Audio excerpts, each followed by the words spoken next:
नमस्कार दोस्तों, कैसे हैं आप सब लोग। आप सबका एक बार फिर से बहुत बहुत स्वागत है आपके अपने यूट्यूब चैनल ई कंसल्टेंसी में। मैं हूं प्रखर शर्मा, आपका लीगल कंसल्टेंट, और आज मैं आपके लिए लेकर आया हूं एक बहुत ही बेहतरीन स्कीम।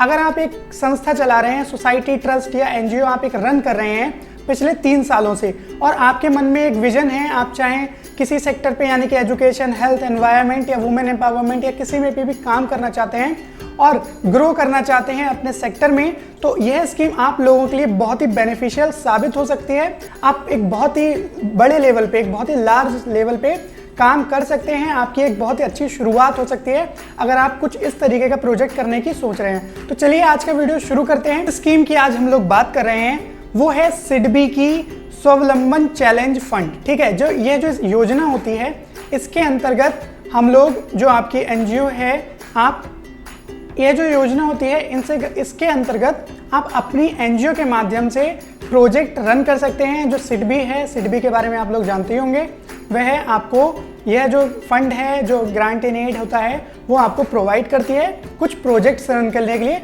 उसी के बारे में आज हम लोग कुछ बात करेंगे, जिसकी जानकारी मैं आपको इस वीडियो में दूंगा। तो चलिए आगे बढ़ते हैं। आज के जो हमारा यह वीडियो है इसमें हम लोग डिस्कस करेंगे सबसे पहला about and scope of the scheme. आखिर ज़रूरत क्या है और इस स्कीम के बारे में हम लोग चर्चा करेंगे। फिर आगे बढ़ते हैं, एलिजिबिलिटी क्राइटेरिया की हम लोग बात कर लेते हैं। एलिजिबिलिटी क्राइटेरिया में मैं आपको बताऊंगा कि अगर आप संस्था रन कर रहे हैं तो आपकी संस्था इस प्रोजेक्ट में, इस स्कीम के अंतर्गत एलिजिबल है या नहीं है। अगर है तो किस क्राइटेरिया पर है, ये मैं आपको बताऊंगा। फिर डॉक्यूमेंट्स क्या क्या रिक्वायर्ड होते हैं, फंडिंग पैटर्न, और लास्ट में मैं आपको कुछ बोनस टिप्स दूंगा। ठीक है, तो वो आपके लिए फायदेमंद साबित हो सकते हैं। तो जैसा कि मैंने बताया about and scope of the scheme, तो सिडबी के बारे में हम लोग पहले जान लेते हैं। सिडबी का पहले फुल फॉर्म आप समझ लीजिए, small industries development bank of India. हम लोग इससे बहुत ही ज़्यादा फैमिलियर है। अगर आप एक एनजीओ रन कर रहे हैं तो आपने सिडबी का नाम सुना ही सुना होगा। इस चीज़ की मैं गारंटी दे सकता हूं। अगर आप काम कर रहे हैं तो सिडबी को आप ज़रूर जानते होंगे। ठीक है, अब यहाँ पर हम लोग बात कर रहे थे स्कीम्स के ऑब्जेक्टिव्स की और स्कोप की। सबसे पहली चीज़ जो हमारा यह फंड है, स्वावलंबन चैलेंज फंड, ठीक है, आप स्क्रीन पर देख सकते हैं। यह कुछ आइडियाज़ को प्रमोट करता है, इनोवेटिव आइडियाज़ को। समझिएगा, इनोवेटिव का मतलब होता है आपके बनाए हुए या ऐसे आइडियाज़ जो आगे फ्यूचर में बहुत ज़्यादा सस्टेन कर सकते हैं या जिनकी हमें बहुत ज़्यादा नीड है। उन आइडियाज़ की बात करें तो उनसे यह ऐसे प्रोजेक्ट्स रिसीव करते हैं, ऐसे प्रोजेक्ट्स एक्सपेक्ट करते हैं जिन्हें अगर इनको आपके प्रोजेक्ट्स पसंद आते हैं, आपका कॉन्सेप्ट अच्छा लगता है, तो ये आपको फंडिंग प्रोवाइड करते हैं। क्यों प्रोवाइड करते हैं? देखिए यहाँ पे स्कोप में मेंशन किया हुआ है मैंने कि the main objective of this scheme fund is to attract innovative ideas from non-profit development organization, educational institutions, social startups who believe their ideas can lead to a larger impact in terms of addressing barriers to economic equality. सीधे से मतलब समझ लीजिए कि अगर आपकी संस्था है और आपके पास ऐसे ड्रीम हैं, ऐसे विजन हैं जो हमारे समाज सेवा के लिए बहुत ही बेहतर ऑप्शन साबित हो सकते हैं, तो आपको सिडबी प्रमोट करेगा, आपको सिडबी फंडिंग प्रोवाइड करेगा। किस स्कीम के अंतर्गत? स्वावलंबन चैलेंज फंड के अंतर्गत। ठीक है, चलिए अब आगे बढ़ते हैं। मैंने आपको बताया था एलिजिबिलिटी क्राइटेरिया के बारे में, अब हम लोग उस पर चर्चा कर लेते हैं। सबसे पहले आपको जानना यह जरूरी है कि अगर आपके पास सोसाइटी है, ट्रस्ट है, सेक्शन 8 कंपनी है, ठीक है, ये सभी वैसे एनजीओ होते हैं, आप जानते ही हैं, और मिनिमम 2 ईयर्स से ज़्यादा एग्जिस्टेंस में हैं। मैं प्रीफर करूंगा कि 3 साल पुरानी संस्था हो आपकी, तभी आप अप्लाई करें। बट यहाँ पर जैसा कि इन्होंने कहा है कि 2 साल तक की एक्सपीरियंस्ड एनजीओ जो मोर देन 2 ईयर्स से एग्जिस्टेंस में हैं वो एलिजिबल हैं। And group of professors, students representing the educational institution, और स्टार्टअप, ऐसे स्टार्टअप जो सोशल डेवलपमेंट को प्रमोट करते हैं, वो सभी एलिजिबल होंगे। हाँ देखिए, मैंने कुछ जनरल कंडीशन बताई हैं आपको। क्या बताई है? कि चाहे आपकी एनजीओ, सोसाइटी हो, ट्रस्ट हो, सेक्शन 8 कंपनी हो, एक स्टार्टअप हो या कुछ भी हो, ठीक है, उसका एक रिटन मेमोरेंडम होना चाहिए, बायलॉज होना चाहिए। बायलॉज मतलब rules and regulations, memorandum of association, ये सब आपका प्रिपेयर हो। अगर आप सोसाइटी, आपके पास अगर सोसाइटी है तो आपका रजिस्ट्रेशन सर्टिफिकेट, बायलॉज, और बायलॉज में समझ सकते हैं जैसे स्मृति पत्र और नियमावली होती है। ठीक है, वो सेक्शन 8 कंपनी है तो रजिस्ट्रेशन सर्टिफिकेट, एओए और एमओए होता है। ट्रस्ट है तो सिर्फ ट्रस्ट डीड होती है। तो इस तरीके के यहाँ पे डॉक्यूमेंट्स रिक्वायर्ड होते हैं जो आपके पास होंगे अगर आप एक संस्था चला रहे हैं तो चलिए आगे बढ़ते हैं। इनएलिजिबिलिटी के बारे में हम लोग बात करें। इनएलिजिबिलिटी क्या है? मतलब कि कौन लोग अप्लाई नहीं कर सकते हैं इस प्रोजेक्ट के अंतर्गत में। सबसे पहली चीज़, डिफॉल्टर हो, कोई कांड किया है, ब्लैक लिस्टेड हो, अप्लाई नहीं कर सकते हो। हर जगह ऐसा होता है, मोस्टली 99% जो प्रोजेक्ट्स होते हैं, 100% जो प्रोजेक्ट्स होते हैं, अगर किसी तरीके का कांड किया है नहीं कर सकते हो आप अप्लाई, पहली चीज़ समझ लो। फिर दूसरा कि किसी भी प्रकार का कन्फ्लिक्ट ऑफ इंटरेस्ट अगर आप पैदा करते हैं सिडबी के बीच या HCF, जो HCF है ना, स्वावलंबन चैलेंज फंड एंड सिडबी, ये एक कमेटी है एक्चुअली, ये एक इनका पार्ट है सिडबी का, ठीक है। तो अगर इसके बीच किसी भी तरीके का इंटरेस्ट आप दोनों में मैच नहीं करता है, वो कुछ कह रहे हैं आप कुछ कह रहे हैं, तो वो चीज़ नहीं, वहाँ पे अगर आप इस तरीके का कोई भी किसी भी तरीके का कन्फ्लिक्ट ऑफ इंटरेस्ट अगर आप क्रिएट करेंगे या करते हैं ठीक है, तो वहाँ पर आपके लिए इनएलिजिबल ठहरा दिया जाएगा, ये चीज़ समझ लीजिएगा। फिर आगे बढ़ते हैं। Works to be done by your NGO, क्या करना है आपकी एनजीओ को, ठीक है। यहाँ पे कुछ मैंने थीम्स बताए हैं कि किन किन थीम्स पे आप काम कर सकते हो। लिवलीहुड्स पे काम करो, वुमेन एम्पावरमेंट पे काम कर सकते हो, यूथ पे कर सकते हो, पीडब्ल्यूडी कौन सा, पर्सन विद डिसेबिलिटीज वाला, ठीक है। माइग्रेंट वर्कर्स बहुत अच्छा टॉपिक रहता है। Marginalised and bottom of pyramid, अब ये समझना जरूरी है, मार्जिनलाइज्ड कौन होते हैं पता है, कमेंट करके बताना अगर नहीं पता है तो। 7th पॉइंट देखो, बॉटम ऑफ पिरामिड, सबसे डाउन में जो होते हैं, ये मैं बताऊंगा क्योंकि हो सकता है कंफ्यूज हो रहे हो, ठीक है। बॉटम ऑफ पिरामिड मतलब पिरामिड ऐसा होता है, टॉप पे लोग होते हैं, मिडल लोग होते हैं, सबसे नीचे जो डाउन ट्रोडन लोग हैं, जो पिछड़े हुए लोग हैं, उनके विकास के लिए, उनके डेवलपमेंट के लिए आप एक्टिविटी करते हो तो बॉटम ऑफ पिरामिड वाले वो लोग आ जाते हैं, ठीक है। टॉपिक्स मैंने कुछ बता दिए हैं। स्पेशल डिस्काउंट दूंगा अगर आपकी संस्था वुमेन एम्पावरमेंट के लिए अप्लाई करेगी सिडबी के इस प्रोजेक्ट में, ठीक है। जो हमारी कंसल्टेंसी फी होती है उसमें मैं आपको स्पेशल डिस्काउंट प्रोवाइड करूंगा, ठीक है। बस करना यह है कि वुमेन एम्पावरमेंट की स्कीम्स को प्रमोट करो।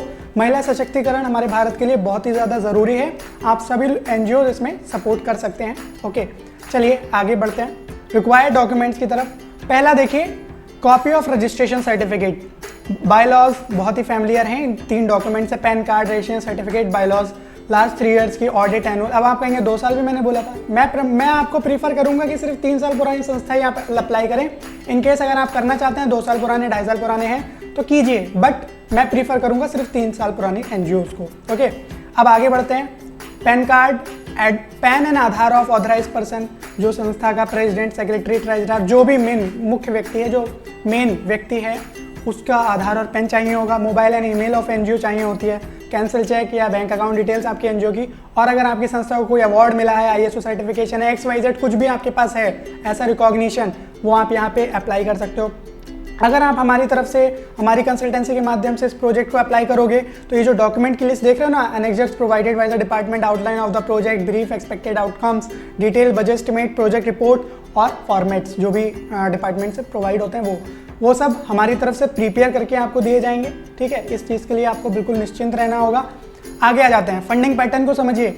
2 कैटेगरीज हैं हमारे यहाँ पर, एक है स्केल अप कैटेगरी, एक है पायलट कैटेगरी। पायलट कैटेगरी कौन सा वाला पायलट, समझ रहे हैं? पायलट कैटेगरी का मतलब है ऐसे प्रोग्राम्स, ऐसे प्रोजेक्ट्स जिनका आगे जा कर के सफल होना निश्चित है, आप कह सकते हैं जो सस्टेन कर सकते हैं फ्यूचर में, उनको बोलते हैं पायलट प्रोजेक्ट्स, ठीक है। तो उनको ये लोग सपोर्ट करेंगे 20 लाख रुपए तक का।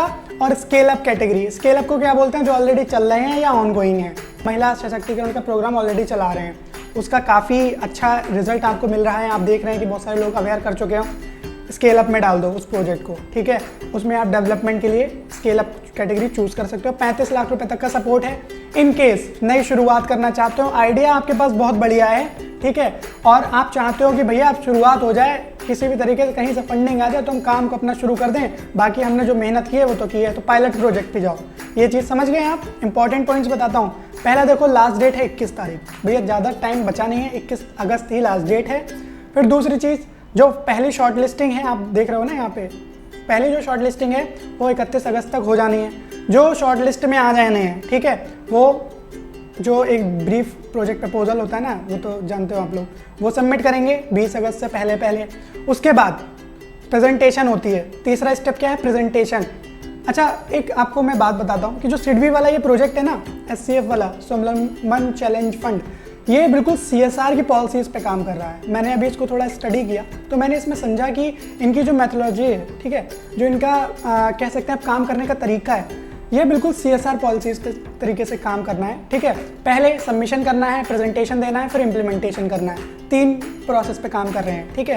यहाँ पे मैंने आपको बताया हुआ है। अब देखिए फाइनल रिजल्ट कब अनाउंस कर रहे हैं, 31 अक्टूबर के पहले रिजल्ट घोषित हो जाना है। जो भी संस्थाएं चूज होंगी वो अपना काम शुरू करेंगी, अपना पैसा लेंगी। हाँ, पेमेंट पैटर्न, फंडिंग पैटर्न की हम लोग बात करें ना, तो यहाँ पे समझिएगा जो डिपार्टमेंट है वो अपने हिसाब से आपको पैसा देगा। ये नहीं है एडवांस पूरा दे देना है, आधा दे देना है। 20, 25, 30% जो भी दे आपको काम शुरुआत करने के लिए वो मिलेगा। सेकंड स्टेज पे मिलेगा, थर्ड स्टेज पे मिलेगा। 2-3 पार्ट्स में आपको पेमेंट इसमें जो आप काम करने के है वो मिलेगा। चलिए, अगर आप हमारे माध्यम से प्रोजेक्ट सबमिट करेंगे, हम क्या मदद कर सकते हैं आपकी वो भी समझ लीजिए। हम आपका जो डॉक्यूमेंट्स आपके जो हम प्रोवाइड करेंगे उसके बिहाफ पे प्रोजेक्ट प्रपोजल बनाएंगे, बढ़िया से ड्राफ्ट करके प्रोफेशनल्स की तरह सबमिट करवाएंगे डिपार्टमेंट में। प्रेजेंटेशन बताया था ना आपको, प्रेजेंटेशन कैसे देना उसके बारे में मैं आपको बताऊंगा, ठीक है। और सेकंड आगे आ जाता है कि डिपार्टमेंट से कैसे कम्युनिकेट करोगे। भैया लेटर आ गया आपके पास, ठीक है, कि भैया प्रेजेंटेशन के लिए आना है, कम्युनिकेट कैसे करोगे। या कोई शॉर्टकमिंग आ जाती है कि आपने ये सबमिट किया था, इसके बारे में क्लैरिफाई कीजिए, बैलेंस शीट्स में ये पॉइंट क्लियर नहीं है, ये नहीं है। तो सारी जो शॉर्टकमिंग आई है, कुछ भी क्लैरिफिकेशन, वो आपको मैं इस प्रोजेक्ट की कॉस्ट में जो हमारी कंसल्टेंसी फी है इसमें इंक्लूड करके दूंगा, ठीक। अगर वीडियो अच्छा लगा हो तो वीडियो को लाइक करना बिल्कुल भी ना भूलना, चैनल को सब्सक्राइब कर दीजिए भैया, क्योंकि हम लोग भी आप ही के सहारे चल रहे हैं, तो यूट्यूब हमारा ग्रो करेगा। वैसे वैसे मुझे भी मोटिवेशन मिलेगा कि नई नई स्कीम्स आप तक मैं लेकर के आया करूँ। और कमेंट करके आप बताइए, कोई क्वेरी है, आप जानना चाहते हैं कुछ, कोशिश करूँगा तुरंत रिप्लाई दूँ। बट अगर वहाँ पे भी नहीं मिल पाता है, इंस्टाग्राम, फेसबुक या ऊपर के जितने भी सोशल मीडिया देख रहे हैं ना, ट्विटर वगैरह, कहीं पे भी जाओ, फॉलो करो। मैं प्रीफर करूँगा फेसबुक, इंस्टा पे आओ, उस पर तुरंत आपको रिप्लाई मिल जाएगा, ठीक है। कोई भी क्वेरी है फॉलो करने के बाद मैसेज करना, ये चीज़ ध्यान रखिएगा, ठीक है। सिडबी काफ़ी अच्छा एक डिपार्टमेंट है जो NGOs को सपोर्ट करता है फाइनेंशियली, ठीक है। और जो सिडबी एक ऐसा डिपार्टमेंट है जो NGOs को फाइनेंशियली सपोर्ट करता है, उनको ग्रो करने में मदद करता है।